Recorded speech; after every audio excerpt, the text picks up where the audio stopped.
Succinic acid भैया cell में बैठा है, हाँ उसको बनाना क्या है, फ्यूमेरिक एसिड। लेकिन मान लो अगर गलती से हमारी सेल में कौन है, मिलेनोएट मतलब मिलेनोइक एसिड है, तो वो क्या बोलेगा, किससे, मतलब वो सक्सेनिक एसिड बोलेगा कहाँ तुम लफड़े में पड़े हो बे फ्यूमेरिक एसिड बनाने में, आओ हम तुम्हें ले चले मिलेनोइड बनाने के लिए।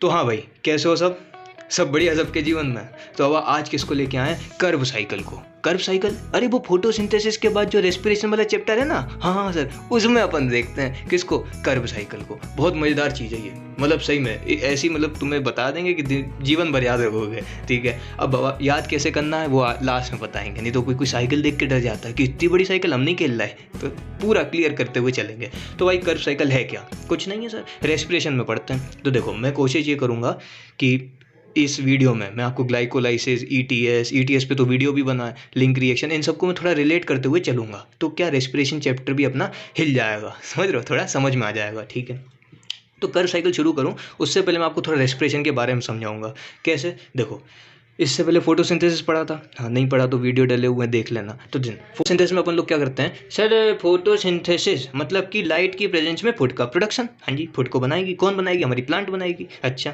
तो अब सुनो, फूड को जब हम बना रहे हैं, समझ लो, फूड को जब हम बना रहे हैं तो एटीपी खर्च हो रही है, मतलब एनर्जी खर्च हो रही है। तो रेस्पिरेशन में क्या होता है, रेस्पिरेशन में क्या होता है, हम एटीपी वापस से बनाते हैं। नहीं समझे, अरे भाई साहब फोटोसिंथेसिस में मतलब जब फूड का प्रोडक्शन हो रहा था एटीपी लगी थी सर, हाँ फूड बनाने में। तो अब हमें भैया सेल बोलेगी कि अब हम तो भूखे बैठे हैं, हमें एनर्जी चाहिए, एटीपी चाहिए, तो वो रेस्पिरेशन करती है। अब रेस्पिरेशन किसका करेगी, फूड का, समझ रहे हो, मतलब जो भी ग्लूकोज, समझ रहे हो, सुक्रोज, ये सब चीज़ें बनी है, गैलेक्टोज, ये सब उनको क्या करेगी, तोड़ेगी, और उससे बढ़िया से एनर्जी मिलेगी हमें, एटीपी, समझ रहे हो। अब वो कैसे होगा, क्या होगा, अभी वीडियो है बाबू, अभी तो सिर्फ तुम्हें बता रहे हैं। ठीक है, अब भाई जब ठीक है, रेस्पिरेशन जो है मतलब फूड बना, मतलब एनर्जी बनाने की प्रोसेस होती है। ठीक है, अब सुनो, एक थोड़ा और अपन एक और मतलब अलग लेवल पे खेलें रेस्पिरेशन को, तो सेलुलर लेवल पे अपन चलते हैं, मतलब हर एक सेल के अंदर देखते हैं। देखो सेलुलर रेस्पिरेशन मतलब क्या, step wise break down of the food, हाँ जी, जिससे क्या हो, एनर्जी रिलीज हो, हाँ जी, एनर्जी रिलीज हो, और उस एनर्जी को सेल क्या कर ले, ट्रैप कर ले, मतलब कि भविष्य में उपयोग करने के लिए पकड़ ले। तो ये क्या होता है, रेस्पिरेशन होता है। अब रेस्पिरेशन थोड़ा अब चैप्टर के व्यू से अगर देखें, रेस्पिरेशन है क्या, रेस्पिरेशन कुछ नहीं है, ऑक्सीडेशन है। ठीक है, स्टेप वाइज ऑक्सीडेशन प्रोसेस है। किसका ऑक्सीडेशन करोगे सर, फूड का। अब भैया एल्डिहाइड है, अल्कोहल है, शुगर है, इन सब का हम लोग क्या करते हैं, ऑक्सीडेशन करते हैं। ठीक है, अब ऑक्सीडेशन करते हैं तो क्या बनता है, एसिड। भैया ऑर्गेनिक केमिस्ट्री पढ़ो जाके, aldehyde ketone carboxylic acid chapter है ना अपना क्लास 12 में, तो वहाँ पे खूब दिल से मतलब पढ़े हो गए आप लोग ऑर्गेनिक केमिस्ट्री में, कि भाई अपन जब ऑक्सीडेशन करते हैं एल्डिहाइड का या फिर अल्कोहल का, तो एसिड बनता है। हाँ, अब उसमें रिएजेंट अलग अलग होते हैं, है ना। ठीक है, फिर एसिड का अपन जब पूरी तरीके से ऑक्सीडेशन हो जाएगा, मतलब एसिड जो हमारे पास है COOH ग्रुप वाला, उसका जब कंप्लीट ऑक्सीडेशन हो जाता है तो क्या बनता है, CO2 और पानी H2 निकल जाता है। तो भाई साहब रेस्पिरेशन क्या है, मतलब स्टेप वाइज ऑक्सीडेशन प्रोसेस है। किसका, जो हमने फूड लिया है, एल्डिहाइड, शुगर, जो भी है। ठीक है, इसमें क्या होता है, एंजाइम इन्वॉल्व होती हैं, अभी अपन पढ़ेंगे आगे एंजाइम कैसे इन्वॉल्व होंगी। तो एंजाइम इन्वॉल्व है, मतलब ये मेटाबॉलिक प्रोसेस है। अच्छा, और एनर्जी रिलीज होती है, जिसको हम लोग एटीपी बोलते हैं, जिसको सेल पकड़ लेती है, तो ये कैटाबॉलिक प्रोसेस भी है, समझ गए। ठीक है, अब सुनो, थोड़ा सा मैं लिंक करता हूँ कर्व साइकिल को।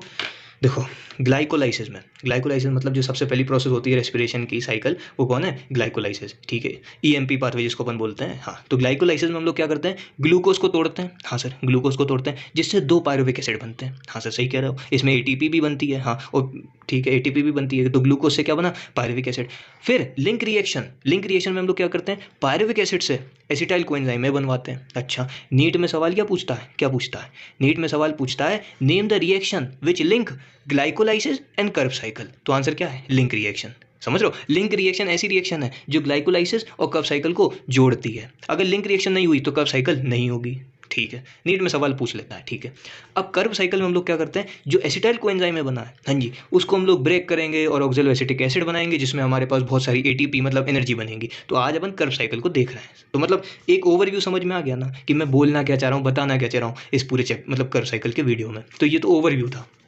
अब सुन, कर्व साइकिल सर होती कहाँ पे है? सर ये बहुत सवाल हमने देखा है कि मतलब बहुत से लोग ऐसे पूछ लेते हैं, हमारे स्कूल के टीचर भी पूछ लेते हैं कि ये रामलाल चमनलाल जो भी हो, कर्व साइकिल कहाँ होती है? तो कर्व साइकिल कहाँ होती है? मैट्रिक्स ऑफ माइटोकॉन्ड्रिया में होती है। फोटो डाल देंगे, माइटोकॉन्ड्रिया के अंदर वाला जो पार्ट होता है ना मैट्रिक्स, वहाँ पे होती है। किस में होती है? यूकैरियोट्स में। यूकैरियोट्स मतलब हम लोगों में कहाँ पे होती है? हम यूकैरियोट्स में, पता है ना भैया? हाँ, तो यूकैरियोट्स मतलब हम लोगों में कहाँ होती है? Matrix of mitochondria. अच्छा सर, तो जो बचे हैं प्रोकैरियोट्स, उनमें होती है साइटोप्लाज्म में। ठीक है, तो ये थोड़ी छोटी मोटी चीज़ें थी। अब आओ कर्व साइकिल पे। अब भाई सुनो, कर्व साइकिल के बारे में मैंने ये 4 पॉइंट्स लिखे हैं, और यहाँ से आपके बोर्ड्स हो, नीट हो, मतलब जो भी आप एग्जाम दे रहे हो, वहाँ पे सवाल पूछता है। आप लोग PYQs देख लेना, जाके बोर्ड्स के क्वेश्चंस देख लेना, यहाँ पूछ देता है इन 4 पॉइंट्स से। देखो क्या है, कर्व साइकिल को हम लोग और क्या बोलते हैं? Try carboxylic acid cycle. ठीक है, TCA जिसको अपन बोल देते हैं, ट्राई कार्बोक्सिलिक एसिड साइकिल। क्यों? क्योंकि जो इसमें सिट्रिक एसिड बनता है, जो फर्स्ट प्रोडक्ट हमारा बनेगा जब हम लोग अभी रिएक्शन, अभी पहले तो परेशान मत होना, इसको मैं आखिरी में भी एक बार बताऊंगा, क्योंकि मैंने अभी साइकिल तो दिखाई नहीं तुम्हें। हाँ, तो तुम बोलोगे सर ये क्या चल लिया है, टेंशन नहीं लेने का, लास्ट में भी इस बार बता दूंगा, लेकिन एक बार दिमाग में रह जाए तो बताने के लिए। कैसी होती है? ट्राई कार्बोक्सिलिक एसिड साइकिल होती है। क्यों? क्योंकि इसमें जो सिट्रिक एसिड बनता है, भाई साहब सिट्रिक एसिड जो बनता है, इसके पास 3 कार्बोक्सिलिक ग्रुप होते हैं। सर हम कैसे मान लें? फोटो दिखाओ। तो देखो भैया बना दे रहा है, देखो कुछ नहीं, सिंपल सी चीज़ है, पता। ये हमारे पास क्या है? कार्बन, हाउ COOH, हाँ COOH, हाँ जी, और ये COOH, ये सर स्ट्रक्चर है सिट्रिक एसिड का। अरे बनाने तो दो पूरा। ठीक है, ये हमारा क्या होना जाता है? OH, और ये हमारे पास क्या है? H2। तो ये सिट्रिक एसिड का क्या है? स्ट्रक्चर है। ठीक है, वही स्ट्रक्चरल फॉर्मूला। हाँ, तो इसमें क्या होता है? COOH कितने हैं? 3 बार है, इसलिए कर्व साइकिल को क्या बोलते हैं? Try carboxylic acid cycle. ठीक है, इसको दूसरा, इसको हम लोग और क्या बोलते हैं? Citric acid cycle. गुरुदेव और क्या बोलते हैं? Citric acid cycle. क्यों बोलते हैं सिट्रिक एसिड साइकिल? क्योंकि जो फर्स्ट प्रोडक्ट बनता है सिट्रिक एसिड, हाँ, वो कितने कार्बन का होता है? 6 कार्बन का। देखो फर्स्ट प्रोडक्ट क्या बना सिट्रिक एसिड, वो 6 कार्बन का है। हाँ जी, और 3 क्या है? कार्बोक्सिलिक ग्रुप है। देखो 1 2 3 4 5 6। अच्छा ठीक है, तो 3 कार्बोक्सिलिक ग्रुप है, इसलिए ट्राई कार्बोक्सिलेटेड साइकिल। हाँ, और 6 कार्बन का, इसलिए सिट्रिक एसिड साइकिल। अब ये भैया मेन इंपॉर्टेंट, ऑल ये भाई साहब, ये इससे तो नीट में ना जाने कितने सवाल पूछे हैं अल्टरनेट वे में। हाँ, all enzymes of Krebs cycle are present in the mitochondrial matrix, मतलब माइटोकॉन्ड्रिया के अंदर प्रेजेंट होता है। कितनी जितनी भी एंजाइम्स हैं कर्व साइकिल में भी मैं पढ़ाऊंगा, जितने भी एंजाइम हैं वो कहाँ पे प्रेजेंट होते हैं? माइटोकॉन्ड्रिया की मैट्रिक्स में। परंतु एक ऐसा एंजाइम है, कौन? Succinate dehydrogenase. अच्छा, सक्सीनेट डिहाइड्रोजिनेस एक ऐसा एंजाइम है जो प्रेजेंट होता है कहाँ पे? इनर माइटोकॉन्ड्रियल मेम्ब्रेन में। अच्छा, मतलब कि सुनो फोटो डाल देंगे, वैसे तो याद रखना ये हमारा मान लो माइटोकॉन्ड्रिया है। हाँ, तो जितने भी एंजाइम है वो कहाँ प्रेजेंट है? मैट्रिक्स में। परंतु एक ऐसा एंजाइम है, कौन? सक्सीनेट डिहाइड्रोजिनेस, जो कहाँ प्रेजेंट होता है? इनर माइटोकॉन्ड्रियल मेम्ब्रेन पे। मतलब कि ऐसे समझो, मैट्रिक्स में पूरे एंजाइम है, हाँ जी, बढ़िया खूब दिल से घूम रहे होंगे, देख रहे होंगे कि भाई फूड आया है उसको तोड़ना है, एस्टाइल को एंजाइम आया उसको तोड़ना है। एक बैठा रहता है यहाँ पे सक्सीनेट डिहाइड्रोजिनेस एंजाइम। ठीक है, कहाँ पे? इनर माइटोकॉन्ड्रियल मेम्ब्रेन, मतलब वही हो ना, छुपा के रखता है। और जैसे ही वो अभी अपन जब पढ़ेंगे इसकी जरूरत पड़ेगी, सक्सीनेट डिहाइड्रोजिनेस फटाफट अपना रिएक्शन करके मतलब प्रोडक्ट बना देगा। तो अभी देखो क्या, समझते जाओ। ठीक है, अब ये एक चीज़ और याद रखना, यहाँ से सवाल पूछे हैं तो इन कर्व साइकिल में 4 बारी क्या होता है? डीहाइड्रोजिनेशन। ठीक है, मतलब H+ जाएंगे, और 2 बार क्या होता है? डीकार्बोक्सिलेशन, और एक होता है सबस्ट्रेट लेवल फोस्फोराइलेशन। फोस्फोराइलेशन मतलब ATP का बनना, समझ गए? ठीक है, 4 बारी क्या होता है? डीहाइड्रोजिनेशन, 2 बारी क्या होता है? डीकार्बोक्सिलेशन, 1 बारी क्या होता है? Substrate level phosphorylation. अब मैंने इतनी सारी चीज़ें बता दी, बच्चा तो हिल गया होगा, मैं जानता हूँ, मैं खुद हिल जाऊंगा अगर मैं पहली बार देखूँ। तो अब अपन देखते हैं साइकिल, और ये पूरी जितनी भी मैंने चीज़ें बताई है ना, इनको अपन अप्लाई करेंगे किसमें? कर्व साइकिल में। समझ रहे हो मेरी बात? समझ रहे हो? हाँ, तो भाई देखो। अच्छा भाई, अपन लोग कर्व साइकिल शुरू करें उससे पहले थोड़ा सा मेरी लिंक रिएक्शन को और सुन लो, क्योंकि मैं इसका यूज़ करूंगा किसमें? कर्व साइकिल में। तो वो वहाँ पे तुम लोग ये ना सोचो कि ये कहाँ से आ गया एस्टाइल को एंजाइम में। तो सुनो, हमारे पास क्या था? ग्लाइकोलाइसिस से पायरुविक एसिड बन गया था। हाँ जी, तो जो पायरुविक एसिड होता है ना, इसको तोड़ते हैं किसमें? एसिटाइल कोएंजाइम A में। और ये प्रोसेस कौन सी होती है? Link reaction. ठीक है, अब इसमें क्या क्या चीज़ें लगती हैं, यहाँ इनको समझ लेना। क्या होता है? NAD+ होता है, हमारी सेल में घूमता रहता है, ये होता है रिड्यूस। अच्छा, रिड्यूस होगा मतलब इसमें एडिशन हो जाएगा किसका? H+। अरे रिडॉक्स में पढ़े होगे केमिस्ट्री में, addition of H+ is called what? Reduction. हाँ जी, समझ गए? तो H+ जुड़ा, इसका क्या हुआ? रिडक्शन, जिससे हमारे पास क्या बना? High energy substrate NADH2। अच्छा, ये भविष्य में चल के हमें 3 ATP देगा। कितनी ATP देगा? 3 ATP। खैर वो शटल पे डिपेंड करता है अब, लेकिन शटल अपने सिलेबस में नहीं है। ठीक है, और क्या होता है? एक CO2 निकल जाता है। अब देखो समझना मेरी बात को, एक CO2 निकल गया।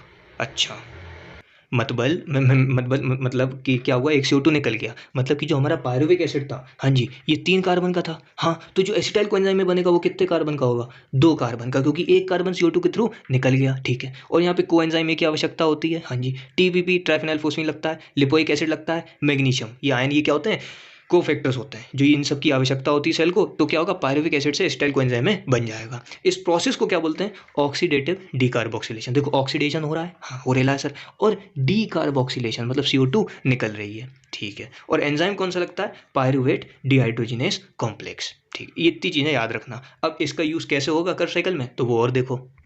हाँ भाई, अरे सर ये क्या बना दिया बाबा, ये कर्व साइकिल है सर, हम नहीं खेल रहे सर, NCERT में जरा सी बनी है। बाबू NCERT में बनी जरा सी है, लेकिन उसके सवाल अच्छे अच्छे पूछता है नीट में। तो मैंने कहा इस डब्बे के फॉर्म में, समझ रहे, डब्बा जो भी बोलना चाहो, सिंपल फॉर्म में उसको तोड़ के आपको आपके सामने ही पेश करी है। तो सुनो, हमारे पास क्या था, पायरुविक एसिड था, हाँ जी, पायरुविक एसिड को वही एसिटाइल कोएंजाइम में टूटा था। इस प्रोसेस को क्या बोलते थे, लिंक रिएक्शन। अब यहाँ पे मैं उसका यूज़ कर लूँगा जो अभी मैंने पहले पढ़ा, वही NADH प्लस लगता था, NADH2 बन जाता था, जो कि एनर्जी सब्सट्रेट होता था। एक तो CO2 निकल जाती थी और कुछ कोफैक्टर्स लगते थे, हाँ जी। अब सुनो, एसिटाइल कोएंजाइम में बन गया। अब यहाँ से कर्व साइकिल शुरू हो रही, तो आंखें कान जो भी हैं सब खोल के देखना, ठीक। बड़ा हरामी हो बेटा। ठीक, तो हमारे पास क्या था, एसिटाइल कोएंजाइम है, हाँ जी। एसिटाइल कोएंजाइम में से क्या बनेगा, सिट्रिक एसिड। सर एक बात बताओ, हाँ, एसिटाइल कोएंजाइम में 2 कार्बन का, इससे सिट्रिक एसिड 6 कार्बन का कैसे बन जाएगा। तो बाबू इधर देखो ना ये जो ऑक्जेलो एसिटिक एसिड बनेगा हमारा फाइनल प्रोडक्ट, हाँ जी, वो बाइंड करता है एसिटाइल कोएंजाइम में से। तो 4 और 2 कितने, 6 कार्बन का सिट्रिक एसिड बनता है, इसलिए अपन इसको क्या बोलते थे, सिट्रिक एसिड साइकिल। हाँ, और इसमें 3 कार्बोक्सिलिक ग्रुप होते थे, अभी पहले बताया पहले, हाँ, तो 3 कार्बोक्सिलिक ग्रुप होते थे, इसलिए क्या बोलते थे, ट्राई कार्बोक्सिलिक एसिड साइकिल। अब सुनो, 2 चीज़ें होती हैं जो अपने को इसमें याद रखनी है, पहले ही मैं बता दे रहा। एक तो ATP का कैलकुलेशन, कहाँ NADH2 बन रहा है, हाँ, कहाँ पे GTP बनती है, मतलब एक ATP बनती है, सबस्ट्रेट लेवल फोस्फोराइलेशन कहाँ पे होता है, और भैया इसके एंजाइम्स। तो देखो एंजाइम तो बहुत सारे हैं, हर एक स्टेप में एंजाइम है, लेकिन मैं क्या करूँगा, वही एंजाइम लिखूंगा जो इंपॉर्टेंट है, नहीं तो बच्चा देख के डर जाएगा सर ये याद कैसे करना है, वो आखिरी में बताऊंगा याद कैसे करना है। ठीक, चलो, तो हमारे पास क्या था, सिट्रिक एसिड। हाँ, सिट्रिक एसिड कैसे बना, ऑक्जेलो एसिटिक एसिड, हाँ, और इनके साथ मतलब समझ लो, ऑक्जेलो एसिटिक एसिड बैठा था सेल में, उसने देखा कि ऊपर लिंक रिएक्शन चल रही है सेल में, तो फटाफट एसिटाइल कोएंजाइम में से बाइंड होके क्या बना दिया, सिट्रिक एसिड, और कब साइकिल की शुरुआत कर दी। ठीक है, तो अब चलो, सिट्रिक एसिड बन गया, 6 कार्बन का है, बहुत प्यारा मतलब स्ट्रक्चर था। ठीक है, इसमें आयरन मतलब Fe+2 समझ लो, आयरन लगता है। ठीक है, और यहाँ पे कौन सी एंजाइम लगती है, एकोनिटेज, ना याद नहीं करना, मैं से बोल रहा हूँ, समझ लो, एकोनिटेज एंजाइम लगती है, ACONITA ऐसी, अगर कोई लिख रहा हो तो लिख ले। ठीक है, जिससे क्या बनता है, सिस एकोनिटिक एसिड। ठीक है, सिस एकोनिटिक एसिड बन गया, हो, सिस एकोनिटिक एसिड बन गया अपने पास। अब सिस एकोनिटिक एसिड से क्या बनता है, आइसोसिट्रिक एसिड। अच्छा, यहाँ पे भी वही एंजाइम लगता है, कौन सा, एकोनिटेज। ठीक है, वही ACONITA ऐसी एकोनिटेज एंजाइम लग जाता है, जिससे क्या बन जाता है, आइसोसिट्रिक एसिड। अब यहाँ से मेन काम शुरू हो रहा है, सुनते जाना। आइसोसिट्रिक एसिड से मुझे बनाना रहता है ऑक्जेलोसक्सेनिक एसिड। ठीक है, सुनते जाना, नहीं आधे तो नाम देख के डर जाए, अरे बाबू तुम्हें अभी तो मेडिसिन के नाम इतने बड़े बड़े याद करने हैं, डॉक्टर जब बनोगे तो इतनी छोटी मोटी चीज़ों से डर जाओगे तो क्या मतलब है यार। हाँ, सिंपल है भाई, बिल्कुल टेंशन नहीं लेना, बस तुम सुनते रहो। ठीक है, आइसोसिट्रिक एसिड है, आइसोसिट्रिक एसिड से बनेगा ऑक्जेलोसक्सेनिक एसिड। ठीक है, अब यहाँ पे क्या होता है, रिडक्शन होता है, वही NAD+ था, सेल में घूम रहा था बढ़िया दिल से। हाउ, इसने देखा कि यार अपन NADH2 में कन्वर्ट हो सकते हैं, क्योंकि सेल में क्या है, H+ प्रेजेंट है, तो NAD+ किसको पकड़ लेगा, NADH2, मतलब NAD+ H+ को पकड़ेगा और किस में कन्वर्ट हो जाएगा, NADH2। अरे कुछ अलग नहीं बता रहा, जो यहाँ पे बताया था ना लिंक रिएक्शन में, वही है। ठीक है, तो आइसोसिट्रिक एसिड से ऑक्जेलोसक्सेनिक एसिड बना। यहाँ एंजाइम कौन सा लगता है, ये याद रखना है, डिहाइड्रोजिनेज। ठीक है, डिहाइड्रोजिनेज एंजाइम लगेगा और क्या बना देगा, NAD+ से NADH2, और बन जाएगा ऑक्जेलोसक्सेनिक एसिड, जो कि कितने, 6 कार्बन का है। ठीक है, अब यहाँ से मैक्सिमम सवाल पूछे आप लोग, PYQs देखना नीट के, वो सवाल क्या पूछता है कि इन कर्व साइकिल, हाँ, इन कर्व साइकिल ऐसा कौन सा कंपाउंड है जो 5 कार्बन का होता है। समझ लो, 6 कार्बन से भी चल रहा था कार्यक्रम। हाँ, अब 5 कार्बन का जो पहला कंपाउंड बनेगा वो कौन है, अल्फा कीटोग्लिसरिक एसिड। कैसे बनेगा सर, कुछ नहीं भाई, डीकार्बोक्सिलेशन से। हम नहीं खेल रहे सर, ये क्या होता है डीकार्बोक्सिलेशन, अरे डीकार्बोक्सिलेशन मतलब क्या, एक CO2 माइनस हो जाएगी। अरे 6 कार्बन था, हाँ, ऑक्जेलोसक्सेनिक एसिड, एक CO2 निकल गया, जिससे क्या बना, अल्फा कीटोग्लिसरिक एसिड। ठीक है, कितने कार्बन का होता है, 5 कार्बन का। मैक्सिमम सवाल है, प्रीवियस ईयर देखना जाके तो मिलेंगे। ठीक, अल्फा कीटोग्लिसरिक एसिड। अब सुनो, अल्फा कीटोग्लिसरिक एसिड में क्या होता है, क्या होता है, सेम ऑक्सीडेटिव डीकार्बोक्सिलेशन जो हमने इसमें पढ़ा था लिंक रिएक्शन में। कैसे सर, हम नहीं जानते, अरे सुनो तो सही, टेंशन नहीं। ठीक, अल्फा कीटोग्लिसरिक एसिड था, हाँ, इससे क्या, इसमें क्या होगा, ऑक्सीडेटिव डीकार्बोक्सिलेशन। डिकार्बोक्सिलेशन मतलब एक CO2 निकल जाएगी। हाँ बढ़िया, ये देखो एक CO2 निकलती हुई दिख गई, ये दिख रही है, ये रेड पेन से लिखा है CO2। हाँ और क्या होगा, NAD प्लस NADH2 में कन्वर्ट हो जाएगा। हाँ मतलब एनर्जी भी बन जाएगी। और यहाँ एंजाइम कौन सा लगता है, डिहाइड्रोजिनेज कॉम्प्लेक्स। ठीक है, और वही अपने को एंजाइम में को मतलब को फैक्टर्स आ जाते थे, TPP, लिपोइक एसिड, मैग्नीशियम, ये सब, जिससे हमारे पास क्या बनता था, सक्सिनाइल कोएंजाइम A। देखो लिंक करना सीख लो, लिंक रिएक्शन में क्या हुआ, पायरुविक एसिड से एसिटाइल कोएंजाइम में बना, इसमें क्या हुआ, अल्फा कीटोग्लिसरिक एसिड से क्या बन गया, सक्सिनाइल कोएंजाइम है। अब यहाँ पे एक CO2 निकली है, हाँ तो 4 कार्बन का हमारे पास क्या बनेगा, सक्सिनाइल कोएंजाइम है। ठीक है, 4 कार्बन का।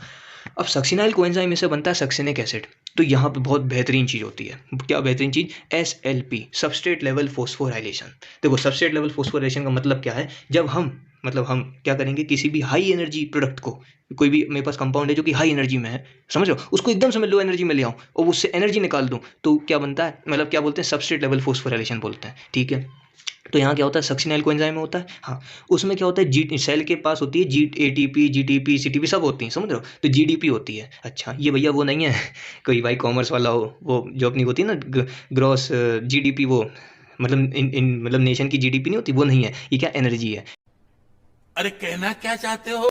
ठीक है, गुआनोसिन डाइफॉस्फेट, ये कन्वर्ट होता है GTP में। ठीक है, और फिर यहाँ पे बैठ रहता है ADP। अच्छा तो ADP से क्या बन जाती है, एक ATP। तुम्हें इतना कुछ नहीं सोचना, तुम्हें बस इतना रखना है, जब सक्सिनाइल कोएंजाइम में से सक्सिनिक एसिड बनेगा तो एक ATP मुझे मिल जाएगी, बस और कुछ नहीं। ये GDP, PPP ये जो है किताबी कीड़े हैं, समझो, किताब में लिखा है इसलिए मैंने भी लिख दिया, लेकिन अपने क्या रखना है, एक ATP मुझे मिलेगी। अभी मैं जब बैलेंस शीट इसी में बताऊंगा तो पूरा क्लियर हो जाएगा। ठीक है, सक्सिनिक एसिड बन गया, 4 कार्बन का है। ठीक, सक्सिनिक एसिड से फ्यूमेरिक एसिड बनेगा। हाँ जी, अब भैया मेन चीज़, यहाँ से भी सवाल है, जितने भी एंजाइम है कर्व साइकिल के कहाँ प्रेजेंट है, माइटोकॉन्ड्रिया की मैट्रिक्स में, सिवाय एक के, और वो एंजाइम का नाम क्या था, सक्सिनेट डिहाइड्रोजिनेज। ये कहाँ प्रेजेंट होता था, माइटोकॉन्ड्रियल की मेम्ब्रेन, इनर माइटोकॉन्ड्रियल मेम्ब्रेन में प्रेजेंट होता था। हाँ जी, अब चलो फ्यूमेरिक एसिड बन गया। हाँ फ्यूमेरिक एसिड 4 कार्बन का होता है। इसमें क्या होगा सर, वो थोड़ी एनर्जी वगैरह बना देगा सेल, तो FAD प्लस किस में कन्वर्ट होगा, FADH2 में। ठीक है, अब सुनो, एक NADH2, सुन लो, जो हमारा एक NADH2 है, हाँ जी, ये हमें कितनी ATP देता है, 3 ATP देता है। अच्छा, और एक FADH2 हमें कितनी ATP देता है, 2 ATP देता है। अच्छा ये खैर तुम्हें मैं पढ़ा चुका हूँ ETS में। ठीक है, नहीं तो फिर भी लिंक कर देंगे अपन। ठीक, फ्यूमेरिक एसिड बन गया। अब फ्यूमेरिक एसिड में थोड़ा अपन पानी डाल देते हैं। अच्छा क्या डाल देते हैं, पानी डाल देते हैं। ठीक है, जिससे हमारे पास क्या बन जाता है, मैलिक एसिड। यहाँ पे फ्यूरेनोज एंजाइम काम करता है, तुम्हें याद नहीं करना। ठीक है, मैलिक एसिड्स में अब यहाँ पे फिर से एनर्जी बननी है, तो NAD प्लस से NADH2 बनता है। अच्छा मैलिक एसिड से जब ऑक्जेलो एसिटिक एसिड बनता है। अच्छा यहाँ एंजाइम कौन सा काम करता है, डिहाइड्रोजिनेज। समझ आ रहा है कि नहीं आ रहा, मैं क्या बोलना चाह रहा हूँ। ठीक है, ऑक्जेलो एसिटिक एसिड बन गया, ये साइकिल ऐसे पूरी चलती रहती है। तो हमें इससे क्या होता है, एनर्जी मिलती है। एनर्जी मतलब ATP मिलती है। सर हमने तो देखा ही नहीं कहाँ ATP मिली, दिखा रहे हैं ना, रुको जरा सब्र करो, आओ।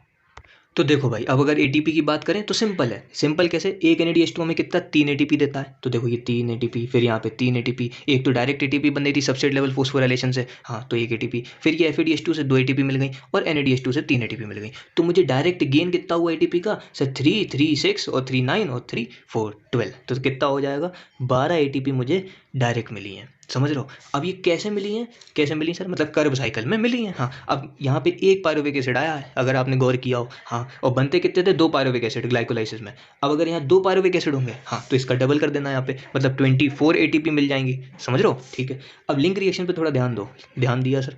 यहाँ पे क्या होता है, NAD प्लस से NADH2 बनता है, हाँ बनता है। तो यहाँ पे हमें कितनी, 3 ATP मिल जाती है।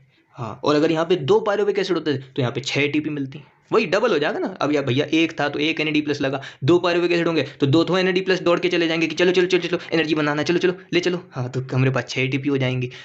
समझ लो, तो ATP बनी। अब चलो 1% बच्चा होगा, मतलब 1% नहीं, ज़्यादा बच्चे होंगे कि यार सर वो बात नहीं बनी मतलब वो मज़ा नहीं आया। तो एक और बार देखो, और इस बार मैं कोशिश करूँगा और क्लियर करने की। देखो हमारे पास क्या था, पायरुविक एसिड था। ठीक है, पायरुविक एसिड भैया सेल में घूम रहा था। ठीक है, सेल में घूम रहा था। किसने देखा, NAD प्लस ने देखा कि चलो फटाफट अपन क्या करते हैं, एसिटाइल कोएंजाइम में बना देते हैं और लिंक रिएक्शन को खत्म करते हैं। लिंक रिएक्शन खत्म हो गई तो कर्व साइकिल शुरू हो जाएगी। हाँ तो एसिटाइल कोएंजाइम में बन गया, कितने कार्बन का है, 2 कार्बन का है। ठीक है, ये जुड़ता है ऑक्जेलो एसिटिक एसिड से। ठीक है, ये देखता है सेल में कि कहाँ हो, सुनती हो ऑक्जेलो एसिटिक समझ रहे हो। एसिटाइल कोएंजाइम में किससे बोलेगा, ऑक्जेलो एसिटिक एसिड से। सुनती हो, फिर गजब बेइज्जती है, फिर जैसे ही ये मिले तो क्या बना सिट्रिक एसिड, जो कि 6 कार्बन का कंपाउंड है। इसमें 3 कार्बोक्सिलिक ग्रुप बढ़िया सटे रहते हैं दिल से, स्ट्रक्चर में दिखाया है, ठीक है। सिट्रिक एसिड से क्या बनता है, सिस एकोनिटिक एसिड। हमें एंजाइम याद करना है, नहीं करना, जिनके करने वो मैंने पहले लिख दिए हैं, ठीक है। फिर सिस एकोनिटिक एसिड से आइसोसिट्रिक एसिड बनता है। क्या बनता है, आइसोसिट्रिक एसिड। अब सुनो इतने आओ, कान लगाओ इधर। आइसोसिट्रिक एसिड में एनर्जी बनेगी, जब ये टूटेगा तो एनर्जी बनेगी। तो यहाँ एंजाइम कौन सा लगता है, डिहाइड्रोजिनेज, हाँ जी। और एनर्जी बनती है मतलब NAD+ से NADH2 बनता है। और क्या बना लेती है, ऑक्जेलोसक्सिनिक एसिड, ठीक है। अब भैया नीट का सवाल कि ऑक्जेलोसक्सिनिक एसिड से ऐसा मतलब कर्व साइकिल में ऐसा कौन सा कंपाउंड है जो कि 5 कार्बन का होता है। तो याद क्या रखना है, अल्फा कीटोग्लिसरिक एसिड, ठीक है। किससे बनता है, ऑक्जेलोसक्सिनिक एसिड। और यहाँ पे क्या होता है सर, अरे बाबू डी कार्बोक्सिलेशन होता है, इसलिए कौन सा एंजाइम लगता है, डी कार्बोक्सिलेज। हाँ, डी कार्बोक्सिलेज एंजाइम लगता है। एक CO2 निकल गया जिससे बना अल्फा कीटोग्लिसरिक एसिड, 5 कार्बन का है। फिर अल्फा कीटोग्लिसरिक एसिड से क्या बनता है, सक्सिनाइल कोएंजाइम A।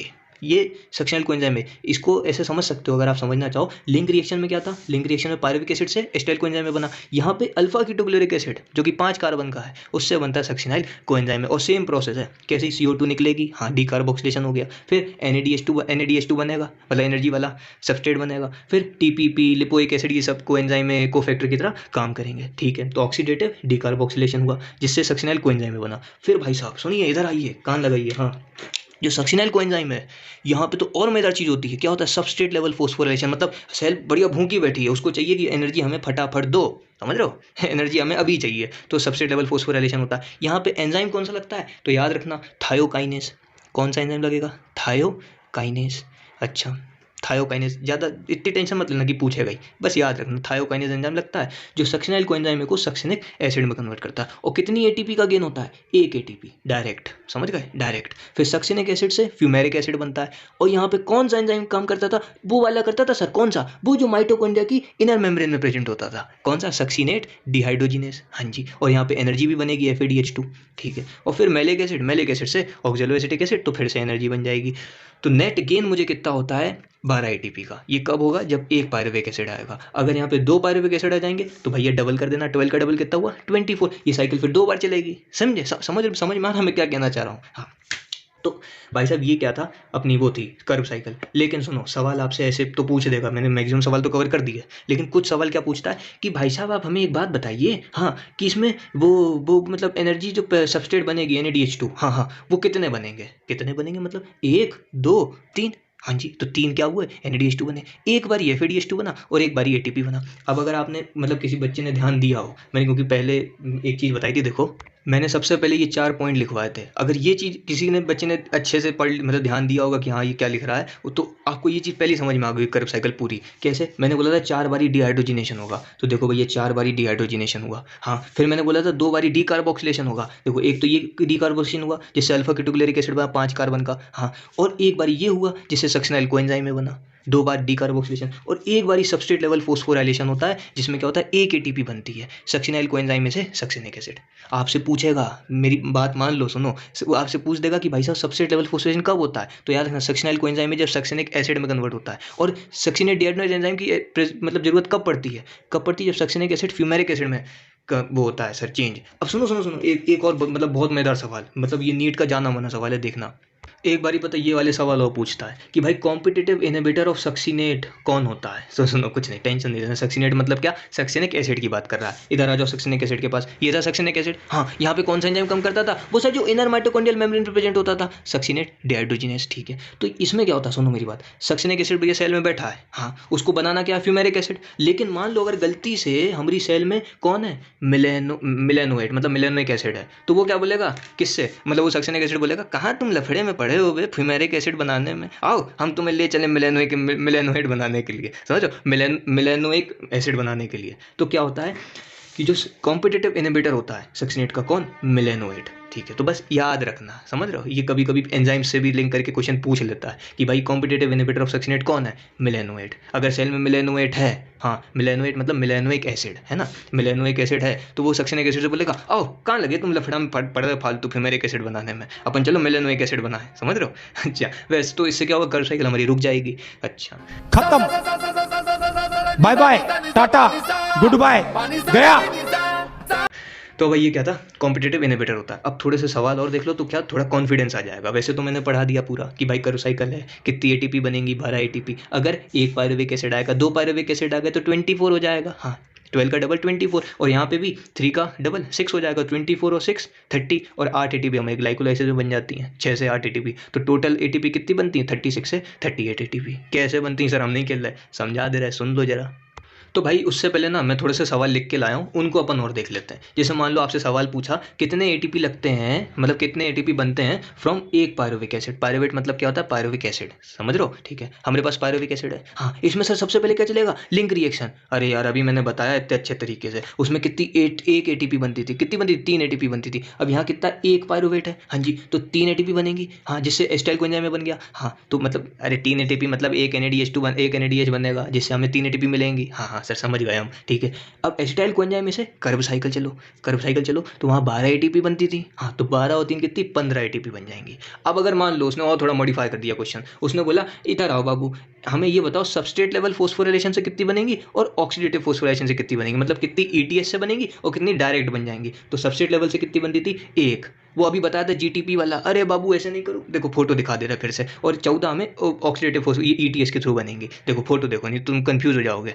ये देखो भाई साहब इधर सुनो, ये नहीं थी substrate level phosphorylation, succinyl coenzyme में से जब सक्सिनिक एसिड बना था। हाँ, तो 1 एटीपी तो हमें वैसे मिल जाती थी। हाँ, और जो 14 एटीपी बची थी वो ऐसे भैया ऑक्सीडेटिव फॉस्फोराइलेशन से मिलेगी। हाँ सर, समझ गए है ना, ठीक है। अब नेक्स्ट सवाल क्या है हमारे पास, उसने बोला number of NADH from 1 pyruvate. तो देखो एक पायरुवेट से कितने NADH बनेंगे, पहले आप दिमाग में सोचो, थोड़ा आराम से टाइम लो, कोई दिक्कत नहीं है। दिमाग में सोचो कि पहले तो यार इसने मुझे लिंक रिएक्शन पढ़ाई। हाँ, लिंक रिएक्शन में क्या हुआ, पायरुविक एसिड से क्या बना, एसिटाइल कोएंजाइम में, वहाँ पे एक NADH बनता था जिससे हमें 3 एटीपी मिलती थी। सही कह रहे हो सर। फिर पायरुविक एसिड जब सर अंदर चला, कहाँ चला, कर्व साइकिल के गोले में। हाँ, वही कर्व साइकिल में जब चला तो सर हमें दिमाग में फोटो बननी चाहिए कि हमारे पास कितनी वो सर वो जो है बढ़िया 1 2 3 4 5 कितनी, तीन हाँ 3 NADH वहाँ बन जाते थे। तो टोटल 4 NADH बनते हैं। कैसे, स्ट्रक्चर देख लो, एक NADH2 यहाँ से मिल गया हमें, कहाँ से, लिंक रिएक्शन से। फिर 1 2 और 3 NADH हमें कर्व साइकिल से मिल जाते थे। तो भैया आंसर अपना क्या जाएगा,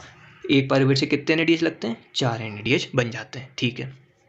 अब अगर उसने पायरुविक एसिड ना कह के ग्लूकोज कह दिया, तो भाई साहब याद रखना, ग्लूकोज से जब मतलब ग्लूकोज में जब ग्लाइकोलाइसिस होती है तो पायरुविक एसिड बनता है। हाँ, पायरुविक एसिड बनता है, तो वहाँ पे 2 NADH लगते हैं, मतलब 2 NADH क्या होते हैं, बन जाते हैं, ठीक है। और 8 NADH हमारे किस में बन जाएंगे भाई साहब, 8 कैसे सर, हम नहीं खेल रहे। अरे बाबू देखो, इसने एक पायरुवेट की बात करी थी। हाँ, और हमें पता है एक ग्लूकोज से 2 पायरुविक एसिड बनते हैं। अच्छा, तो अब अगर 2 पायरुवेट के लिए डबल कर देना, सिंपल थी, अभी तो बताया था। हाँ, डबल कर देना तो 8 NADH, तो मतलब टोटल कितने, 10 NADH हमारे बन जाएंगे अगर हम एक ग्लूकोज से बात करेंगे। और अगर एक पायरुविक एसिड से बात करेंगे तो 4 ही बन पाएंगे NADH, ठीक है। अब भाई थोड़ा सा और समझो। हाँ, उसने हमसे बोला give the number of ATP by SLP, ठीक है, फ्रॉम 1 पायरुविक एसिड। अच्छा, मैंने इसको ग्लूकोज से कर दिया, मैंने पायरुविक एसिड। तो याद रखना भैया, पायरुविक एसिड से सिर्फ एक ही क्या होता है, सबस्ट्रेट लेवल फॉस्फोराइलेशन होता है, तो एक ही ATP हमें मिलती है, ठीक है। अब थोड़ी सी इसकी बैलेंस शीट और देख लो, तो मैं आपसे फिर टाटा बाय बाय कह देता हूँ। तो भैया ये देखो क्या है, बैलेंस शीट मतलब क्या, कितनी ATP बनी, कैसे बनी, क्या हुआ, कैसे कार्यक्रम हुआ, इनका समझते जाओ, ठीक है। ग्लूकोज से जब ग्लाइकोलाइसिस होती है तो बनता है क्या, पायरुविक एसिड। हाँ जी, पायरुविक एसिड। तो इसमें कितनी, 8 ATP बनती हैं भाई साहब, 8 ATP। कैसे बनेगी, 2 तो डायरेक्ट बनती हैं SLP से, सबस्ट्रेट लेवल फॉस्फोराइलेशन से, हाँ जी, और 2 NADH के फॉर्म में बनती हैं। तो हमें पता है एक NADH कितना, 3 ATP देता है, तो 6 ATP और ये 2, तो 8 ATP। बाबा समझ में आ रहा ना मैं क्या कहना चाह रहा हूँ, ऐसा तो कोई नहीं है कि नाक में उंगली डाल के खुजा रहा है कि यार ये क्या बोल रहा है, समझ रहे हो। फिर लिंक रिएक्शन हुआ पायरुविक एसिड से एसिटाइल कोएंजाइम में, तो हमें पता है भैया 2 NADH बन जाएंगे, मतलब 6 ATP। अगर एक पायरुविक एसिड से एसिटाइल कोएंजाइम में बनना है एक, तो कितना, एक ही NADH लगता, तो 3 ATP बनती। परंतु यहाँ कितने लिखे, 2 पायरुविक एसिड, तो 2 पायरुविक एसिड से 2 एसिटाइल कोएंजाइम में, तो 6 ATP। अब चलती है कर्व साइकिल, वही गोल वाली कर्व साइकिल। हाँ, तो कर्व साइकिल में कितने NADH बनते हैं, 3। ये आपके दिमाग में याद हो जाना चाहिए।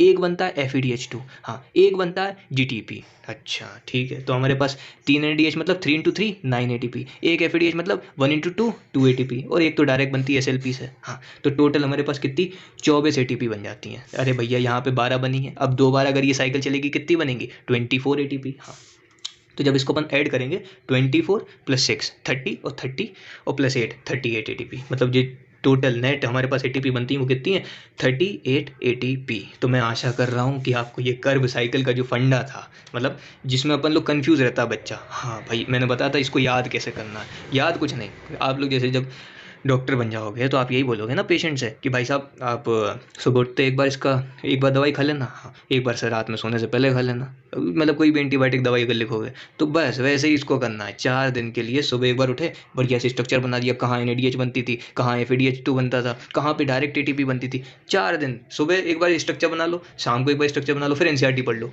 4 दिन तक करोगे पूरा डायग्राम, अरे मैं डायग्राम बोलूँ NCERT याद हो जाएगी। well done. I got broads in Atlanta, just to lean in the family, credit cards in the scammers, hitting the licks in the bank.